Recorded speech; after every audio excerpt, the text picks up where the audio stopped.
যারা এখানের সঙ্গে যুক্ত আছেন, তারা সবাই জানেন ছোট্ট একটি ঘর সেইখান থেকে টুক, টুক, টুক, টুক করে বাড়তে, বাড়তে আজ এইখানে এসে পৌঁছেছে। এমন একটি এটা বোধহয় ৩ তলা না ৪ তলা। তার উপরে একটা এয়ার কন্ডিশন হল। সেইখানে আমরা খুব আলোচনা করছি। এর যে ব্যাপ্তি, বিস্তৃতি সব দেখেই বুঝতে পারা যায় যে এখানকার যারা ভক্ত এবং প্রতিবেশী রয়েছেন তাদের আন্তরিকতা, সহযোগিতা। তাছাড়া এটা সম্ভব হতো না। সর্বোপরি বাচ্চারা যে ভগবানের লীলার কথা যা বলল, ভগবান যে এভাবে আসেন আমাদের মধ্যে এবং আমাদের কিভাবে পরিবর্তন করেন, তা সেটা আমরা তো নিজেরাই সাক্ষী। যেমন জিওগ্রাফিক্যাল ডাইমেনশন চেঞ্জ হয়, তেমনি মেন্টাল ডাইমেনশনও চেঞ্জ হয়, আবার স্পিরিচুয়াল ডাইমেনশনও চেঞ্জ হয়ে যায়। ঠাকুরের সংস্পর্শে এলে এইটাই ঘটে। একটা আমার ঘটনা মনে পড়ছে, এটা মাধবানন্দ মহারাজ। আপনারা সবাই জানেন মাধবানন্দ মহারাজ শরৎ মহারাজের পরে বেলুড় মঠের জেনারেল সেক্রেটারি ছিলেন। খুব ডিসিপ্লিন, তেমনি পাণ্ডিত্য, তেমনি তার নির্দেশনা, যেটা তিনি সিদ্ধান্ত নিতেন গোটা সংঘ মাথা পেতে নিত। কারণ জানতো যে ও কখনো ভুল করবে না। তার বন্ধুরাও, তার সিনিয়ররাও এবং তার জুনিয়ররাও, এবং ও কখনো ভুল করতে পারে না। যেমন পণ্ডিত, তেমন তার জীবন, তেমন তার সিদ্ধান্ত। এই রকম একটা মানুষ, এবং তাকে সেই রকম সবাই খুব শ্রদ্ধা, ভক্তি এবং ভয়ও করত, সম্ভ্রমের ভয়ও করত।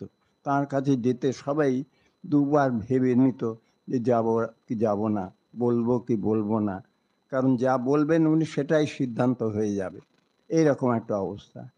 সেই মহারাজ যখন বেলুড় মঠ তাকে সংঘ গুরু করল, তখন তিনি সারগাছিতে গেলেন। সংঘগুরু ইলেক্টেড হয়েছেন, হওয়ার পরে তিনি সারগাছিতে গেছেন। গিয়ে সারগাছিতে গিয়ে প্রেমেশানন্দ মহারাজ আছেন, তার সঙ্গে দেখা করতে গেলেন। গিয়ে প্রেমেশানন্দ মহারাজকে বলছেন, আমি তখন প্রেমেশানন্দ মহারাজের সেবা করছি, উনি গিয়ে বলছেন, আচ্ছা মহারাজ, আমি কখনো ঠাকুরকে এই সব পদের জন্যে বিরক্ত করিনি। আমি সাধারণত একটু কেরানি মেরানি মানুষ, আমি এই সব কেরানির কাজই ভালো পারি, এই সব কাজ আমার নয়, ঠাকুর কেন আমাকে এখানে দিলেন? তখন প্রেমেশকে বললেন যে, আপনি কখনো বলেননি তো ঠাকুরকে? বললেন, না না, আমি কখনো ঠাকুরকে এইসব ব্যাপারের জন্য বলিনি। তখন বললেন, ঠিকই আছে, আপনি বলেননি, কিন্তু আমরা তো বলেছি, আমরা তো বলেছি, আমরা চেয়েছি যে আপনি সঙ্ঘগুরু হন, তাই ঠাকুর করেছেন। যেই বললেন, সঙ্গে সঙ্গে উনি আর হাত জোর করে, ও সঙ্ঘ, সঙ্ঘ, সঙ্ঘ, সঙ্ঘের আদেশ, তাই আমি মাথা পেতে নিলাম। এই আবার সঙ্গে সঙ্গে একটু প্রশ্ন করলেন, আচ্ছা প্রেমেশানন্দ মহারাজ, আপনারা অনেকেই হয়তো এটা পড়েছেন, বিশেষত আমাদের সঙ্ঘগুরু যখন বা সঙ্ঘ সহাধ্যক্ষ যারা দীক্ষা দেন, শরীর ত্যাগ হয় বা পার্থিব শরীরে ত্যাগ হয়, তখন অনেকেই আমরা বিমর্ষ হই, দুঃখিত হই, ইত্যাদি ইত্যাদি। তা সে সম্বন্ধে প্রেমেশানন্দ মহারাজ সুন্দর ওর একটা ব্যাখ্যা আছে। আমরা দুর্গাপূজা করি, এবং সেটা এঁকেও বলেছিলেন, বিশুদ্ধানন্দ মহারাজকেও বলেছিলেন, যে আমরা দুর্গা পূজা করি, তখন একটা প্রতিমা তৈরি করলাম, সেটিতে 4 দিন ধরে উৎসব মহোৎসব সব হলো, হয়ে যাওয়ার পর প্রতিমাটি বিসর্জন দিলাম। তারপরে আবার নতুন করে আবার দুর্গা পূজার সময় নতুন তৈরি করলাম, আবার পুজো করলাম, আবার বিসর্জন দিলাম। ঠিক আমাদের সঙ্ঘগুরুও তাই। আমাদের সঙ্গে যারা গুরু হন, তারাও ঠিক ওই রকমই একটি প্রতিমা তৈরি হয়, সে প্রতিমায় পুজো হয়, পুজো হয়ে গেলে তাকে বিসর্জন দেওয়া হয়। তা তখন মাধবানন্দ মহারাজ যখন এই কথাটা শুনলেন, উনি বললেন, আচ্ছা প্রতিমা তো হলো, তাহলে প্রতিমাতে প্রাণ প্রতিষ্ঠাটা আপনি করে দিন। তখন উনি সুন্দর বললেন, সে তো হয়েই গেছে আগে। তখন ও বুঝেছি, এ তো সংঘই করেছে। হ্যাঁ ঠিক, সেই, কারণ সংঘ যখনই বলেছে তখনই তো তার প্রাণ প্রতিষ্ঠা হয়ে গেল। সুতরাং এই যে এত বড় একটা প্রতিভাবান পুরুষ কি রকমের শিশুর মতন সরলভাবে সব জিনিসটাকে গ্রহণ করেন, এটাই হচ্ছে ঠাকুরের লীলা। ঠাকুরকে একবার একজন বলেছিল যে, আপনারা পড়েছেন যে, মানে উনি ঠিক অর্গানাইজ করতে পারেন না, তা ঠাকুর মজা করে বললেন, আরে দেখ না, ডেপুটি সে এখানে পড়ে ঘুমুচ্ছে, অধর সে সে ওখানে ঘুমুচ্ছে। তা তা আমি তো পরে ভেবে দেখেছি, এই অধরই ঠিক ঠিক ঠাকুরকে চিনেছিল।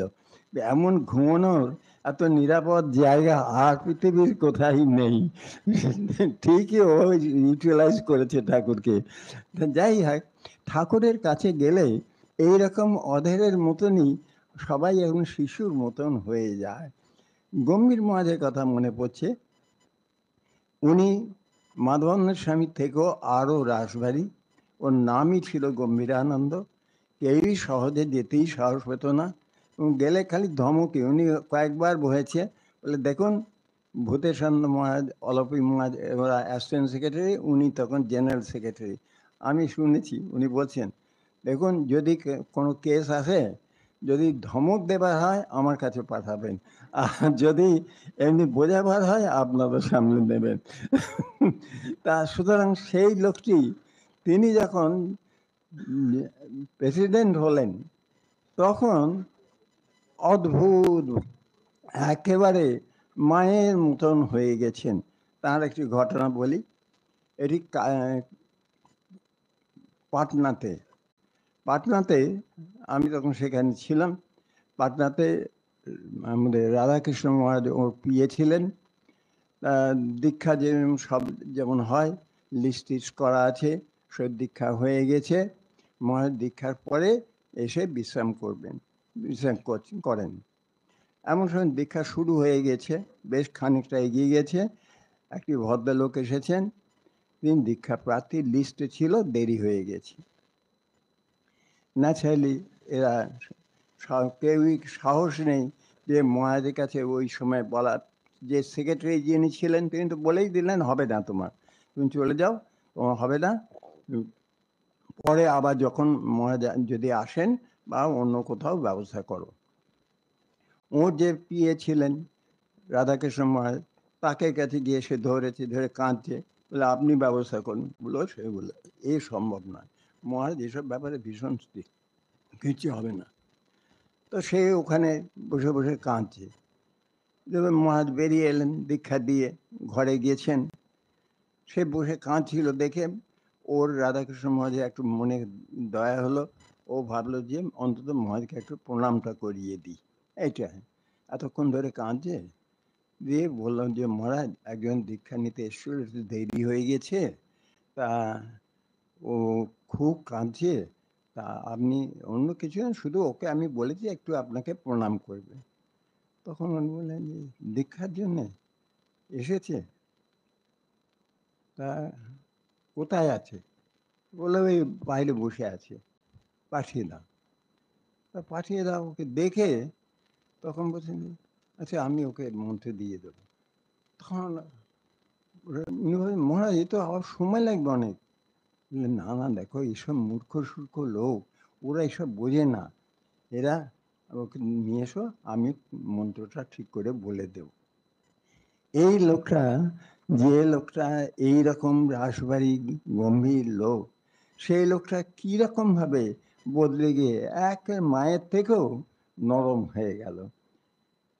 আর একটা ঘটনা মনে পড়লো, সেটিও এরকম হঠাৎই মনে পড়ছে। এটা আত্মস্থানন্দ মহারাজ। এরও তো আপনারা জানেন, আত্মস্থান স্বামী যখন তিনি অ্যাসিস্ট্যান্ট জেনারেল সেক্রেটারি ছিলেন, এমনিতে তো ভীষণ কর্মঠ, ভীষণ মানে অর্গানাইজিং পাওয়ার, দারুণ দাপট, যেমন বলতে পারতেন, তেমনি অর্গানাইজ করতে পারতেন, তেমনি একেবারে লোককে ইমপ্রেস করতে পারতেন।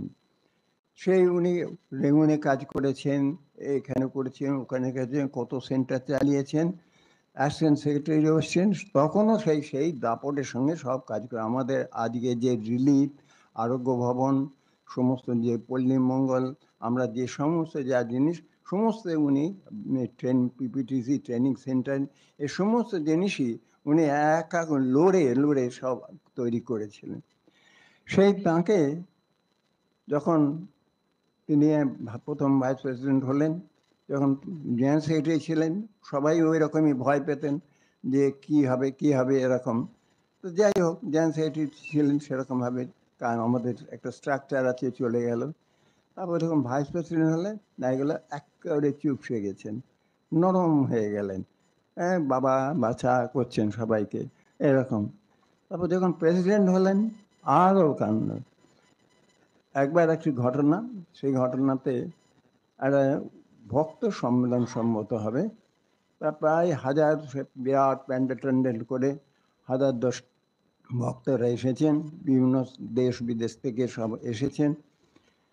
তিনি সংঘগুরু, সুতরাং সবারই ইচ্ছা যে মহারাজকে একবার দর্শন করবে, কারণ শরীর তখন খুব অসুস্থ, তা নিজে চলাও কঠিন, বলা তো আরও কঠিন, এরকম অবস্থায় কিন্তু দর্শন করবে। তখন অ্যারেঞ্জমেন্ট করা হয়েছে যে মহারাজ গিয়ে বসবেন, আর শুধু মহারাজ একটু আশীর্বাদ, হাত তুলে একটু আশীর্বাদ দেবেন, এই বাস, তাহলেই হবে, এইটুকুই চায়, তার বেশি আর চায় না কেউ। তা মহারাজকে নিয়ে গেছে আমাদের তাপস মহারাজ, বিমলাত্মন স্বামী, ওকে ধরে ধরে নিয়ে গেল, নিয়ে গিয়ে চেয়ারে বসিয়ে দিল। চেয়ারে বসিয়ে টসিয়ে দিয়ে সব যা ভাষণ টাষণ সব সব হয়ে টয়ে গেল, হওয়ার পরে এবার মহারাজের আশীর্বাদ। মহারাজকে বলছে, মহারাজ এবার আপনি একটু আশীর্বাদ দিন। উনি বাচ্চা ছেলের মতো নার্ভাস হয়ে গেলেন, না নার্ভাস হয়ে গিয়ে সে মাইকের সামনেই বলছেন, ও তাপস, ও তাপস করে ডাকছেন। বলে আমি কি বলবো রে? দেখুন সঙ্গে, আমি কি বলবো বলতে বল। তাপস মা বললেন, আপনি ঠাকুরের কথা বলুন। ও তাই, আচ্ছা, ব্যাস আরম্ভ করে দিলেন। এই যে এই পার্সনটি ঠাকুরের কিভাবে চেঞ্জ করে দেন, তাঁর সংস্পর্শে এলে আমরা এই শুধু, আমি যে এই বলছি তা নয়, আমাদের ভক্তদেরও এরম হয়। দু একটা ঘটনা বলি। একটি, এই যেমন মধুসূদন দাদার ঘটনা শুনে মনে পড়ছে যে আমি গুজরাটে গেছি, তা সেখানে দীক্ষা দিয়েছিলাম, 2-3 বছর গেছি, সুতরাং অনেকেই যেমন যেমন দীক্ষা নেয়। তারপরে গত বছরই বোধহয় গেছিলাম, তো সেই সময় একটি বাচ্চা মেয়ে, এরকম 10 বা 11-এ পড়ে, সেই মেয়েটি, সে শুনলো আমি গেছি, রাজকোট আশ্রমে গেছি, রাজকোট বা একটি বড়দায় গেছি, তা তার ও কাছাকাছি কোনো জায়গা থেকে সে দীক্ষা নিয়েছিল। তো শুনে তার স্বাভাবিকভাবে ইচ্ছা হলো, এই সুযোগ মহারাজ এসেছেন ওখান থেকে এখানে, তা আমার তো সুযোগ আছে, মহারাজকে দর্শন করতে যাব, কিন্তু আমার ডেট যা আছে, যে সময় সে ডেটের দিন তার পরীক্ষা পড়ে গেছে, সুতরাং তার পক্ষে তো আসা সম্ভব নয়, ওই ডেট ছাড়া পারবে, আমি তো তারপর চলে যাব। ও ঠাকুরকে বলছে, ঠাকুর তুমি মহারাজ এলেন আর আমি দর্শন করতে পেলাম না। আর ঠিক ঘটনাও ঘটলো, আমার একটা জায়গা যাওয়ার ছিল, সেখানে আমি গিয়েছিলাম, ফেরার সময় কোনো একটা কারণে রাস্তাটা খারাপ, কিছু গোলমাল হলো, হওয়ার পর আমাকে ফিরে আসতে হলো, একটু অন্য রাস্তা দিয়ে আসতে হলো।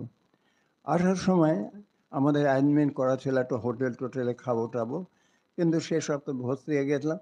আচ্ছা, যার ফলে এখন এই অন্য রাস্তা দিয়ে, তখন বাধ্য হয়ে যারা অর্গানাইজ করছে সে মহারাজা, তখন দেখলেন যে ওই যে বাড়িটি আছে, ও তো যেহেতু দীক্ষা নিয়েছে এবং ওরা ভক্ত ফ্যামিলি, তো ওদের ফোন করে বলল যে দেখো মহারাজ ওই সময় যাবেন, আমরা এই হোটেলে সবাই অন্যরা খাবো, কিন্তু মহারাজের খাবারটা তা সেইটা অন্যরা তো জানে না, তুমি একটু করে নিয়ে আসবে ওই এই হোটেলে।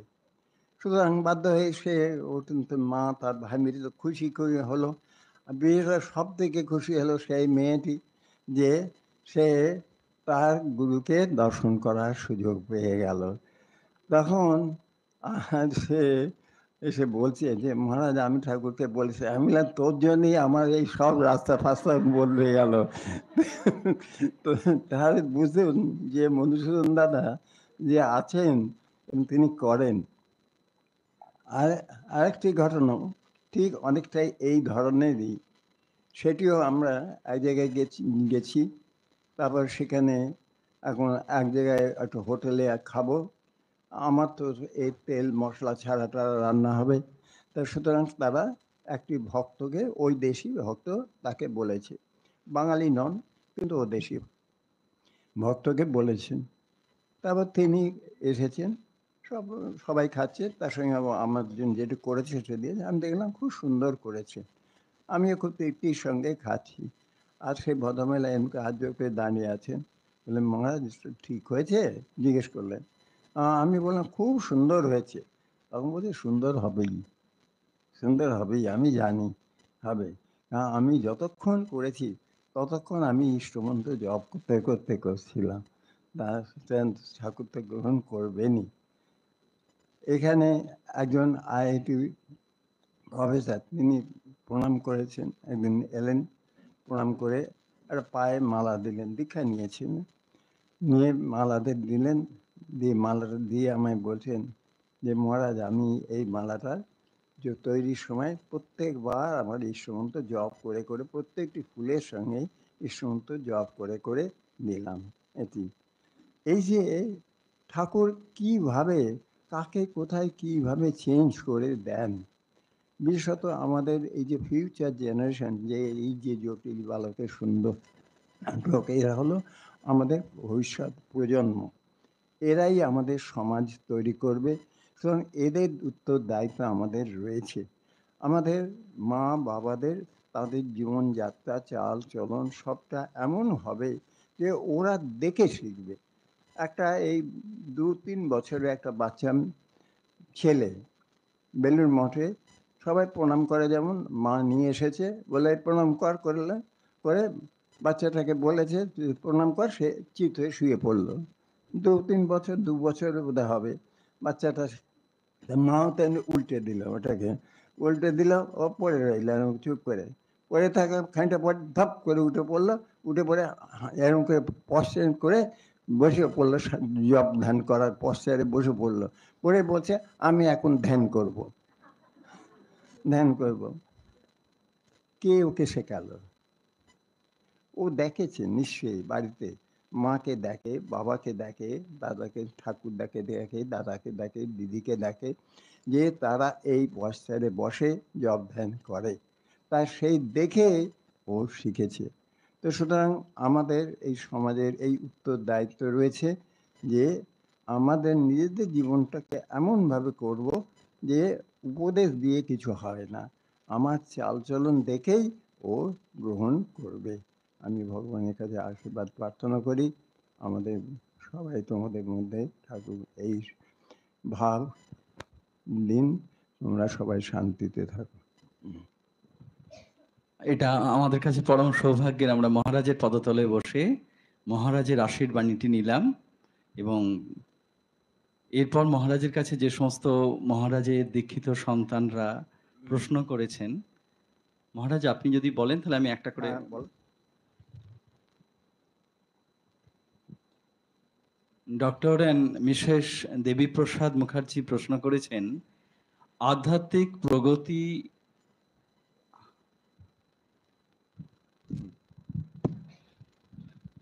হ্যাঁ, মহারাজ প্রশ্ন করেছেন, আধ্যাত্মিক প্রগতি কিভাবে বুঝবো যদি কিছু আভাস পাই? হ্যাঁ। এই এই প্রশ্ন প্রায়ই শুনতে হয় এবং তার উত্তর হচ্ছে, তুল্য নিন্দা স্তুতির মৌনি সন্তুষ্ট যেন কেনচিৎ অনিকেতৎ স্থিরমতি ভক্তিমান যশ সমে প্রিয়। বুঝতে পারবে যে যত তুমি রাগ দেশটা কমছে। এইটাই হলো টেস্ট, একবার অ্যাসিড টেস্ট। যে আগে এই আমি একজনকে এমন প্রেসক্রিপশন দিলাম, সে এসে বললো, "আমি আপনার কথা মতো আমি চেষ্টা করছি কিন্তু পারছি না, কি করব?" আমি তাকে বললাম, "ও বলবো কি করবে?" তবে সবাই সামনে পারবে না, কিন্তু আড়ালে গিয়েও করবে। তাহলে কি নিজের গালে একটা থাপ্পড় মারবে। তাহলে দেখবে ওটা আস্তে আস্তে কমে যাবে। মহারাজ, দ্বিতীয় প্রশ্ন সৌমি সিনহা। জব করবার সময় প্রথমে 108 বার করবার পর আমরা আবার 108 বার করেই কন্টিনিউ করতে হবে? হ্যাঁ, যদি না, নন নেসেসারি, সেটা নির্ভর করছে তোমার গুরু কি ইনস্ট্রাকশন তোমাকে দিয়েছেন।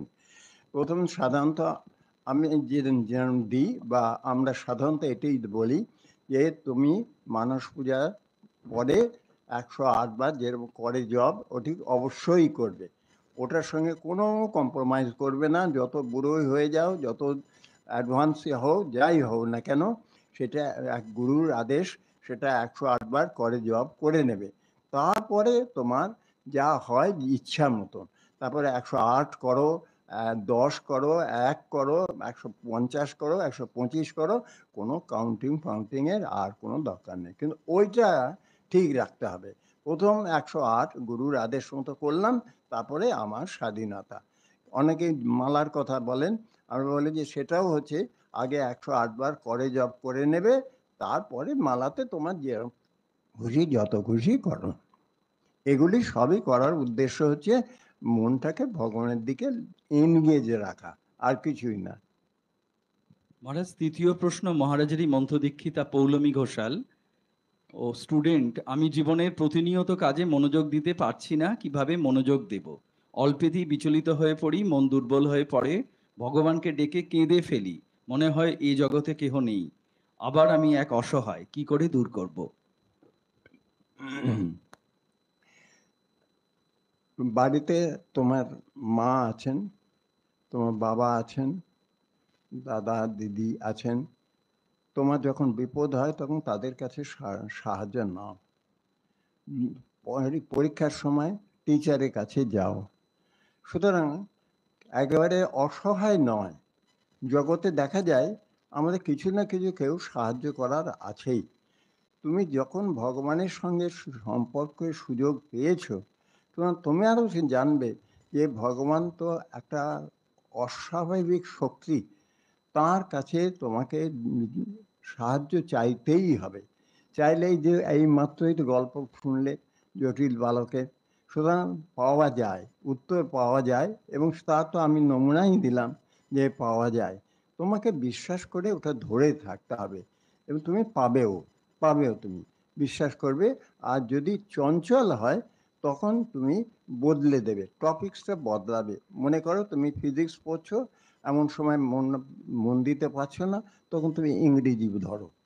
ইংরেজি পড়ছো, ভাল লাগছে না, আচ্ছা অঙ্কটা ধরি। অঙ্ক ভাল লাগছে না, আচ্ছা একটু খেলা দেখি।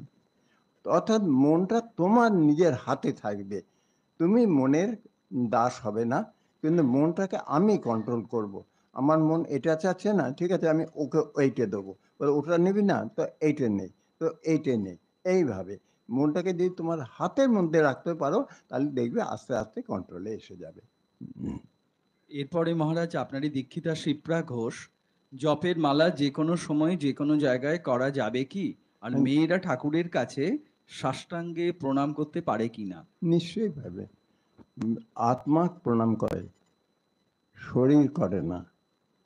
শরীর করে না, আত্মা প্রণাম করে। সুতরাং সব সময় করতে পারবে।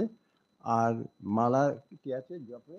জপ কি যে কোনো জায়গায় করা যেতে হ্যাঁ, পারে? নিশ্চয়ই নিশ্চয়ই, যে কোনো হাঁটতে হাঁটতে করা যায়, বসে বসে জপ করা যায়, শুয়ে শুয়ে জপ করা যায়, ঘুমিয়ে ঘুমিয়েও জপ করা যায়।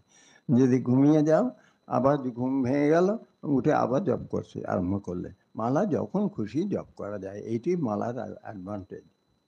মহারাজের মন্ত্রদীক্ষিতা অপর্ণা সরকার। পূজা করতে বসলে মনটা অন্যদিকে চলে যায়, কেন মনটা স্থির থাকে না? সে তো যাবে, যাক না, তো যেত না। এ তো প্রেমিক সমাজকে আমি এরকম প্রশ্ন করেছিলাম, তখন উনি বললেন যে ঠিক আছে, মনকে পাঠিয়ে দেন না, বেলুড় মঠে পাঠিয়ে দাও। বেলুড় মঠে এই মন্দির ও মন্দির, সব মন্দিরে গিয়ে তুমি সামনে বসলে, বসে সেখানে 3 বার ইষ্টমন্ত্র জপ করলে, আচ্ছা এরপরে ওই মন্দিরে গেলাম 3 বার ইষ্টমন্ত্র জপ করলাম, তারপরে ওই মন্দিরে গেলাম 3 বার ইষ্টমন্ত্র জপ করলাম, গঙ্গাধরে বসলাম 3 বার ইষ্টমন্ত্র জপ করলাম, পঞ্চবটিতে গেলাম, এখানে 3 বার জপ করলাম, নবতে 3 বার জপ করলাম। এরকম ঘোরাও হলো, জপ হয়ে গেল, ব্যাস। মহারাজের আরেক দীক্ষিতা সুমিতা দাস, ওনার প্রশ্ন হচ্ছেন ওই মেয়েদের খালি মেঝেতে বসে অশুচি অবস্থায় জপ করা যায় কিনা, অন্য হ্যাঁ, দিনে এবং হ্যাঁ, যে কোনো অবস্থাতে খালি হুম, মেঝেতে বসে বা খাটে বসে জপ করা যায় হ্যাঁ, কিনা। যাবেন। কারণ ব্যাপার হচ্ছে প্রথম নম্বর হচ্ছে ঠাকুর নিজেই বলেছিলেন, পবিত্র অপবিত্র শরীরে হয় না, মনে হয়। সুতরাং মনে খালি পিরিয়ডের টাইমে সেই সময়ে যাতে দাগ ফাগ না পড়ে এই জন্যে আসনটাকে ব্যবহার করতে মানা করেন। এছাড়া আর কোনো কিছু নেই। তো মা নিজে প্রশ্ন করেছিলেন ঠাকুরকে, এ কদিন আমি রান্না করব না, তুমি মা কালীর প্রসাদ খাবে। তখন ঠাকুর বললেন, পবিত্র অপবিত্র কোথায় হয়? শরীরে হয় না, মনে হয়। ও তো মনে হয়। সুতরাং তুমি রান্না করবে এবং আমি খাবো। মা রান্নাও করতেন, ঠাকুরও খেতেন। সুতরাং এগুলোর দিকে মোটেই তাকাবে না। যেটা ফিজিক্যাল যেটুকু দরকার সেটা শুধু, আমার পেচ্ছা পেলে যা করি, ঠিক ওটাও তাই। পরের প্রশ্ন পর্তুষা রায়, যখন আমি দীক্ষা নিইনি, ভগবানের কথা ভাবিনি, তখন তো ভালোই ছিলাম। এখন যত ভগবানের পথে থাকি তখন আরো বেশি কষ্ট ও অশান্তি মনে আসছে। উপায়ের পথ। এ তো হবেই বা সে এ তো হবেই। কারণ এতদিন তুমি খারাপটাকে খারাপ চিনতে না তো। খারাপটাকে এতদিন ভালো বা কোনটা খারাপ কোনটা ভালো বুঝতে পারোনি। এখন তো তফাৎ বুঝতে শিখেছো না। সুতরাং মায়ের কথা আছে যে যখন জল ঘোলা থাকে তখন তলার জিনিস দেখা যায় না। জল যত স্বচ্ছ হয় তত তলার জিনিসগুলো দেখা যায়। সুতরাং তোমার এখন মন স্বচ্ছ হচ্ছে, তুমি তলার জিনিসগুলো সব দেখতে পাচ্ছ। এইবার ভালো মন্দ বিচার আরম্ভ হলো। মায়ের কথা আছে যে ঘুড়ির লাটাইয়ে সুতো গোটানো থাকে, লাল নীল সুতো, হলুদ রঙের। যখন ওটা খোলে তখনও আবার সেই লাল নীল সুতো দেখা যাবে হলুদ। কেন? এটা ক্ষয়নমুখীন কর্ম। আগেরটা ছিল ভোগনমুখীন, এখন হলো ক্ষয়নমুখীন। এখন তুমি দেখতে পাচ্ছ মানে তুমি এবার বিচার করতে শিখেছো। এরপরে ভগবান, ওই জন্য বলা হয় মনি গুরু, তোমার এবার ওই ঠিক করে দেবে। আস্তে আস্তে কদিন পরেই দেখবে এই দিন, মানে 1 মাস 2 মাসের মধ্যেই তুমি অনেকটাই বুঝতে পারবে। পরের প্রশ্ন মণিদীপা দাস, আপনারই দীক্ষিতা। উনি লিখছেন, প্রেমেশানন্দজি মহারাজ চিঠিতে একজনকে লিখছেন, আত্মবিচার ও আত্মবিশ্লেষণের জন্য সময় দাও, থিওরি 1 ঘন্টা, প্র্যাকটিক্যাল 1 ঘন্টা। এটার ব্যাখ্যা জানতে পারলে মহারাজ ভালো হয়। আর এটা এ সাধু অনুচ্ছেদের পক্ষে সম্ভব হবে, তোমাদের পক্ষে অত টাইম দেওয়া সম্ভব হবে না। এটা বলেছেন সম্ভবত আমাকেই বলেছেন বা কোনো সাধু অনুচ্ছেদকে হয়তো বলেছেন, 1 ঘন্টা টাইম অতটা করে দিতে পারবে না তোমরা সংসারে থাকতে গেলে। কিন্তু এটা বিচারটা রাখতে হয়। অর্থাৎ এই যেমন একটা ছোট্ট ঘটনা, প্র্যাকটিক্যাল গল্প ঘটনা বলি, তোমরা ক্লিয়ার হয়ে যাবে। যা হয়, যৌবন যৌবন বয়সে একটি ছেলে একটি মেয়েকে ভালোবাসে। তা ভালোবাসে, এটা তো স্বাভাবিক। তা এখন ভালো তার বেসেছে, তার ছেলেটির এখন তার মনের মধ্যে সন্দেহ হলো যে আমি ওকে যে ভালোবাসি, ওকে যদি বিবাহ করি আমার ভালো হবে না খারাপ হবে। আমাকে প্রশ্ন করলো যে মহারাজ আমি কি করব, কে কি বিবাহ করব কি করব না। আমি তো মেয়েকেও দেখিনি, ছেলেটা শুধু এসে বলেছে। তখন আমি বললাম যে দেখ, মেয়েটার 3টে জিনিস আছে, শরীর আছে, মন আছে, বুদ্ধি আছে। তুই কোন অংশটা বেশি ভালোবাসিস? শরীরটা বেশি ভালোবাসিস, না মনটা ভালোবাসিস, না বুদ্ধিটা ভালোবাসিস? যদি শরীরটা ভালোবাসিস ওটা বছর 10-এর বেশি পরে ওরম থাকবে না, বদলে যাবে। মনটা হলে আরো 10 বছর থাকবে, 20 বছর। বুদ্ধিটা হলে 40 বছর। সুতরাং তুই ঠিক কর ওর কোন অংশটা তোর ভালো লাগে, তাহলেই তুই বুঝতে পারবি ওর তোর উচিত কি না। বুঝতেই পারছো, জগতে আমাদের সব কিছুই যদি এরকমভাবে আমার শরীরের এই প্রয়োজন, মনের এই প্রয়োজন, বুদ্ধির এই প্রয়োজন, এই ক্লাসিফাই করে ফেলো, দেখবি জগতের সবটাই ঝট করে দেখা যাবে। পরের প্রশ্ন রিনা রায়, আমি কর দিয়ে জপ না করে মালা দিয়ে জপ করতে পারি কি? না, সেক্ষেত্রে নিয়ম কি? হ্যাঁ, না, কর দিয়ে আগে জপ করবে, যেটা গুরু বলে দিয়েছেন। তারপরে মালাই করবে, করের আগে করে নেবে, করটা শুধু বাদ দেওয়া যাবেই না। এরপরের প্রশ্ন, লীনা ব্যানার্জি ও শোভন ব্যানার্জি দুজনই মহারাজের দীক্ষিতা, শ্রাদ্ধ বা বাৎসরিক অনুষ্ঠানে যাওয়া যায় কিনা? শ্রাদ্ধ শ্রাদ্ধ বা বাৎসরিক বাৎসরিক, অনুষ্ঠানে। হ্যাঁ হ্যাঁ, শ্রাদ্ধ বা বাৎসরিক। প্রথমে বলে দিই যে শ্রাদ্ধতে ঠাকুরের কথা আছে, শ্রাদ্ধতে অন্ন খেলে ভক্তির হানি হয়। বৈষ্ণবরা তো একেবারেই মানা করেন, ঠাকুরও এই কথা বলেছেন।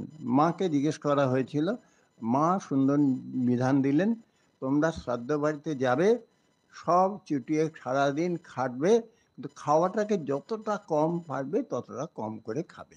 কারণ কোনো কোনো জায়গাতে না খেলে না নয়, বা কিছু যোগ দিতে হবে। গল্প করতে করতে একটু সামান্য কিছু খেতে খেতে কথা বলতে বলতে ম্যানেজ করে দিয়ে চলে এলে, এরকমভাবে করবে। তবে নিজের বাবা মা যদি সেখানে, বা শ্বশুর শাশুড়ি সেখানে তো যদি না করো, তাহলে তো তুমি মনুষ্যই নও। আমরা শেষ প্রশ্নে যাওয়ার আগে যদি কোনো স্টুডেন্ট থাকে যারা পরে এসেছো, যদি মহারাজের কাছে কোনো প্রশ্ন তাকে লিখে পাঠাওনি, তারা এগিয়ে আসতে পারো। মহারাজ হিমাংশু সাহু লিখেছেন, শ্রী শ্রী ঠাকুরের ষোড়শী পুজো কেন ফলহারিণী অমাবস্যাতেই হলো? সে তো ঠাকুর করেছেন, আমি এটা আমার কথা না। তা ঠাকুর কেন করেছেন কেন, তবে এটা বুঝতে বলছি, ব্যাখ্যা আছে, অনেকেই করেছেন ব্যাখ্যা, সুন্দর সুন্দর আর্টিকেল এর ওপর বেরিয়েছে। ত্রিপুরা সুন্দরী ঠাকুরকে, মার মধ্যে ত্রিপুরা সুন্দরী লীলা প্রসঙ্গেই আছে, ত্রিপুরা সুন্দরী রূপে মার আবির্ভাব হয়েছিল। এই রূপে সেইটার মায়ের যে মা নিজে তো জগদম্বা, যথাগ্নে দাহিকা শক্তি, তখন ঠাকুর স্বয়ং ব্রহ্ম আর মা তার শক্তি, এ তো তাঁরা একসঙ্গেই আছেন। কিন্তু এটা নয় মাকে জাগরিত করতে হয়নি, মা নিজের ওইভাবেই ছিলেন, সব সময় থাকেন, ওদের কখনো হয় না। কিন্তু জগতের সামনে প্রকাশ করার জন্যে, দেখাবার জন্যে, তাকে যেন মার ভেতরে এই জগন্নাথ ধাত্রী যে রূপটা তার, এই ত্রিপুরা সুন্দরী রূপটা, সেটার উন্মোচন করলেন, যেন মাকে কনসাস করে দিলেন যে তুমি এই জন্যে এসেছো এইটা। এবং সেটি ওই দিনেই করলেন, ত্রিপুরা সুন্দরী রূপে করেছেন বলে ওই তিথি পূজা গ্রহণ করেছেন। এর ওপরে আমাদের হিরণ্ময় স্বামীর ওপর অনেক বিরাট পাণ্ডিত্যপূর্ণ আর্টিকেল আছে, উদ্বোধনে বেরিয়েছিল। হ্যাঁ হ্যাঁ, বল। আর কারোর কোনো প্রশ্ন আছে? তাহলে আমি আগেই বললাম উঠে আসুন আগে। হ্যাঁ, তাড়াতাড়ি এখানে এখানে এখানে আসুন, এখানে আসুন। হ্যাঁ, বলুন।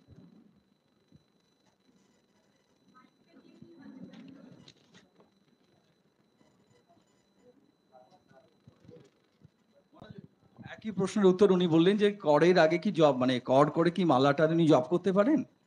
করটা আগে করে নেবে, কারণ তোমার গুরু তোমাকে তো করে জব করা শিখিয়েছিলেন। উনি উনি স্মরণানন্দজি মহারাজের আশ্রিতা। সুতরাং সবাই করে জব শেখানি, করটা করার পর তারপরে মালায় তোমার। হ্যাঁ, কিন্তু করে তো লিখে বাদ দিন প্রশ্ন। কোনো দিন দেবে না। হ্যাঁ, করেটা। মহারাজ কৃষ্ণ রায় লিখেছেন, জব করতে করতে যদি গুলিয়ে যায় তাহলে কি গোনাটা আবার প্রথম থেকেই শুরু করতে হবে? সেটা অনেকেই বলে, সেটা নির্ভর করছে যদি তোমার গুরু তোমাকে কি ইনস্ট্রাকশন দিয়েছেন তার উপরে। তবে আমি সাধারণত বলি যে যদি তোমার কোনো কারণে যদি গুলিয়ে যায় বা কেউ ডাকে এরকম হয়, তাহলে তুমি হঠাৎ মোবাইল বেজে উঠলো, কি বাচ্চা কাঁদছে, কি অ্যালার্ম, কি দরজায় কলিং বেল হলো, তখন কি করব? করতে হবে, তুমি 54 হয়েছে, আচ্ছা তারপরে কাজ সারলে করে আবার 55 যাবে। তবে তার আগে 3বার ইষ্টমন্ত্র জপ করে নেবে, কেননা তোমার যত ভগবানকে ডাকছিলে একটা বাধা তো পড়েছে, তো সেই বাধাটা শোধন হয়ে যাবে। 3বার ইষ্টমন্ত্রের আগে জপ করে নেবে, নিয়ে আবার 55 থেকে বাকিটা করবে। এটা হলেই ঠিক হয়ে গেল। আর যদি গুলিয়েও যায় তাতে ঘাবড়ে যাবে না, ঠিক আছে, ভগবানই তো নাম, ঠাকুরই তো বলেছেন, বা যে পা বলে তাকে কি বাবা মা রাগ করেন? ও তুমি তো ডাকছোই, তাকেই ডাকছো, ও গুলিয়ে গেল গেল, কি আছে, তাতে কিছু যায় আসে না। আরেকটি, আপনারা সকলেই জানেন যারা মহারাজের আশ্রিত, মহারাজ প্রত্যেককেই একটি উপহার দেন এবং কথামৃত ভবন থেকে ষাড়গাছির স্মৃতি, আপনারা যদি অনুগ্রহ করে ওই বইটিকে ভালো করে পড়েন তাহলে মহারাজের অনেক প্রশ্নের উত্তরই পেয়ে যাবেন। মহারাজ, লাস্ট প্রশ্ন, শ্রী শ্রী ঠাকুর আগামী 100 বছরে সূক্ষ্ম শরীর থেকে কারণ শরীরে চলে যাবেন, ষাড়গাছির স্মৃতি থেকে উদ্ধৃত করেছেন। সূক্ষ্ম শরীর ও কারণ শরীর কাকে বলে? কারণ শরীরে ঠাকুরের উপলব্ধি করা কঠিন কেন? বাবা আচ্ছা, স্থূল শরীর, তিনটে শরীর আছে। একটা গীতাতে পঞ্চদশ অধ্যায় আছে, স্বর, অক্ষর, পুরুষোত্তম। স্বর হলো জীব, অক্ষর হলো ঈশ্বর, আর পুরুষোত্তম হলেন ব্রহ্ম। ঠাকুরের এই তিনটে শরীরের মধ্যে হরদম চলাফেরা করতেন। তুমি যদি কথামৃত পড়ো তাহলে দেখতে পাবে ঠাকুর কখনো কখনো যেন ঠিক সাধারণ মানুষ, তিনি তার এই হৃদের সঙ্গে হাজরার সঙ্গে ফষ্টি নষ্টি করছেন, গল্প করছেন, তখন তিনি ঠিক যেমন ঝগড়া করছেন হৃদের সঙ্গে, এগুলো যেমন সাধারণ মানুষ, গ্রামের লোক যেমন হয় সেই রকমভাবে। আর কখনো কখনো তিনি অক্ষর হয়ে যান, যেমন মাস্টারমশাইকে বলছেন, বলো আমি তোমার অতীত জানি, বলো আমি তোমার ভবিষ্যৎ জানি, বলো তোমার ভবিষ্যৎ কি ঘটবে। এই যে জিনিস নরেনকে বলছেন যে তুই কি বুঝলি, নরেন প্রথম বললো আমি বুঝতে পারিনি, তারপর আবার দেখালেন এরম করে, তখন বললাম হ্যাঁ বুঝেছি, আপনা থেকেই এই বিশ্ব ব্রহ্মাণ্ডের সৃষ্টি হয়েছে। এটি তখন তিনি অক্ষর, এটা তখন তিনি সর্বজ্ঞ হয়ে আছেন। আর যখন তিনি একবার নির্বিকল্পে চলে যেতেন তখন আলাদা, তখন তার পক্ষে আর সম্ভব নয়। কথামৃত যদি পড়ো, কথামৃতে বেশিরভাগ সময় যেসব কথাগুলি আছে সবগুলি হচ্ছে কারণ শরীরের কথা। কারণ শরীর, কারণ শরীর যদি চৈতন্য মহাপ্রভু চৈতন্যামৃত বা চৈতন্যদেবের লীলা পড়ো বা গোপেশ মহারাজের বইটা পড়ো, তাহলে দেখবে চৈতন্যদেব এই 18 বছর যেখানে ছিলেন গম্ভীরাতে, তখন সেই সময়ে উনি আর অ্যাক্টিভিটি কিছু নেই, উনি খালি একটু আধটু শাস্ত্র শুনছেন বা স্তব শুনছেন, আর শরীরে স্বেদ, কম্প, অশ্রু, পুলক এইসব হচ্ছে। ভাবে কি হচ্ছে সেটা তিনি প্রকাশ করতে পারছেন না। ঠাকুর কথামৃতের মধ্যে মহাপ্রভুর যে কী কী অনুভূতি হতো সেই সবগুলি তিনি প্রকাশ করে দিয়েছেন। সেখানে দেখবে কথামৃত, এইটি হলো কারণ শরীর। আর ওই যে আরেকটা কি আছে, কেন দর্শন করা, ঠাকুরকে উপলব্ধি করা কঠিন কেন কারণ শরীরে? হ্যাঁ, কারণ কারণ শরীরে তুমি না গেলে কারণ শরীরে পৌঁছবে কি করে? আমরা স্থূল শরীরেই যেতে পারছি না, ছাড়তে পারছি না, তা সুতরাং আমি কারণ শরীরে যাব কি করে? কারণ শরীরে যেতে গেলে এক নরেন পাত্র, যে যে সাধারণত ঈশ্বর কোটি ছাড়া কারণ শরীরে যেতে পারে না। স্থূল শরীরে তো প্রশ্নই নয়। সূক্ষ্ম শরীরে অনেক সময় হয় যেটা খানিকটা আমরা যেমন স্বপ্ন, ভালো স্বপ্ন দেখলে যেরকম মনটা আনন্দ হয়, ওইটা হয় অনেক সময় জাগ্রতেই ধ্যান করতে করতে ওই রকম অবস্থাতে যায়।